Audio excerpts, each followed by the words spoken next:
উদ্ধার হওয়া প্রাচীন কালী মূর্তি দেখতে যাব আজকে। ওই জন্য সকালবেলা আজকে খুবই তাড়াতাড়ি, কারণ সকালে উঠেই তো আর চলে যেতে পারবো না দেখতে, বাকি সংসারটাও দেখতে হবে।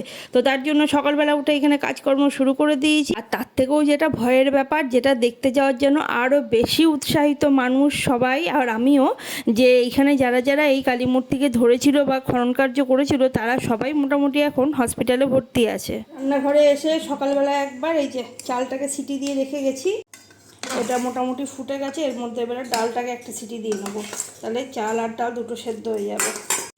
ডালটা একটু ভাজতে হবে, মুগ ডালটা। আর মুসুরির ডাল তো ভাজার দরকার নেই, ভাজলেও হয়। মুগ আর মুসুরি এই যে ধুয়ে নিলাম ভালো করে, একসাথে ভেজে সিটি দিয়ে দেবো, তাহলেই হবে।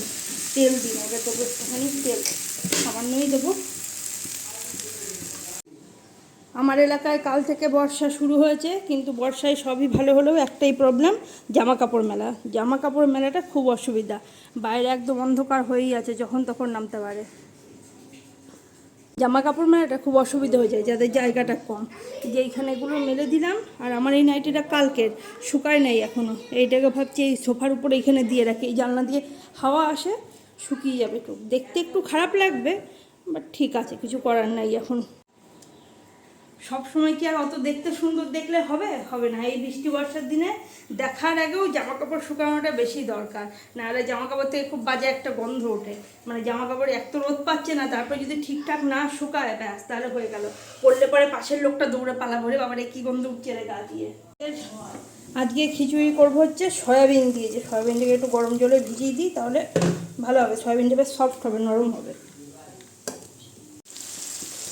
সয়াবিনটা জল চেপে একটু ছেঁকে সয়াবিন দিয়ে সবজিটা দিয়ে একটু নাড়াচাড়া করে চাল আর ডালটা দিয়ে দেবো, তাহলেই রেডি হয়ে যাবে খিচুড়ি। আর এইখানে যে ডাল চাল সব রেডি, মানে ভাত আর ডাল সব রেডি। এইখানে খিচুড়ি রেডি, আর খিচুড়ি রেডি। আর সয়াবিনগুলো দেখো কি সুন্দর রসগোল্লার মতো উপর দিয়ে ভাসছে, হেভি লাগে খিচুড়ির মধ্যে সয়াবিন খেতে। আর এইখানে হচ্ছে খিচুড়ির সাথের জন্য ডিমের কারি।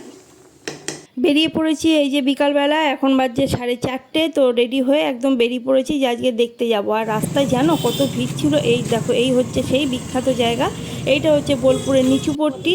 আর এইখানে দেখো আশেপাশে কত পুরনো পুরনো বড় বড় বাড়ি। তো এইখানেই এরকমই একটা বাড়ি, এই যে এইখানে ছিল, কিছুটা ভগ্নপ্রায় হয়েই ছিল। তো এইখানেই জেসিপি দিয়ে আরও লোকজন দিয়ে এইখানে কাটাকাটি মানে ভাঙাভাঙি হচ্ছিল। তো তখনই আর কি মায়ের মূর্তিটা সেখান থেকে উঠে আসে।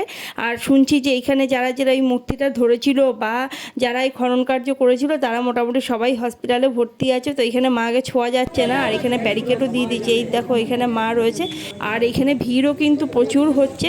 এইখানে মায়ের কাছে যাওয়া যাবে না বা মাকে ছোঁয়া যাবে না, তার জন্য এখানে ব্যারিকেড দিয়ে দিয়েছে অলরেডি। মানে মানুষের ভিড় এত হচ্ছে যে এইখানে মা খুবই জাগ্রত। মাকে দেখে জানো তো একদম গায়ে কাটা দিয়ে গেল। তোমরাও চাইলে দেখতে আসতেই পারো, একদম রাস্তার উপরে নিচুপট্টি বললেই, যে কোনো টোটো বা অটো বললেই এখানে নিয়ে চলে আসবে। তো হয়ে গেছে আমাদের দেখা। আর এইখানে এখন আমি মেয়েকে নিয়ে বেরিয়ে পড়েছি, মেয়ে যে আসছে। চলে এসেছি বাড়ি, আর এই হচ্ছে বাড়ির অবস্থা, মানে জামা কাপড় মেলার অবস্থা। বর্ষার দিনে সব জামা কাপড় এইখানেই মেলে দিয়েছি। বাড়ি এসে হাত পা ধুয়ে আগে মেয়েকে নিয়ে বই নিয়ে বসাতে হবে। এই যে মেয়েকে বই নিয়ে এখানে বসিয়েও দিয়েছি। ভিডিওটা আজকে এইখানে শেষ করছি। তোমাদের যদি আমার এই ছোট্ট ভিডিওটা ভালো লেগে থাকে অবশ্যই চ্যানেলটা লাইক করো, কমেন্ট করো, শেয়ার করো। সাবস্ক্রাইব না করে থাকলে সাবস্ক্রাইব করে দিও। সবাই খুব খুব খুব ভালো থেকো, সুস্থ থেকো। Good night.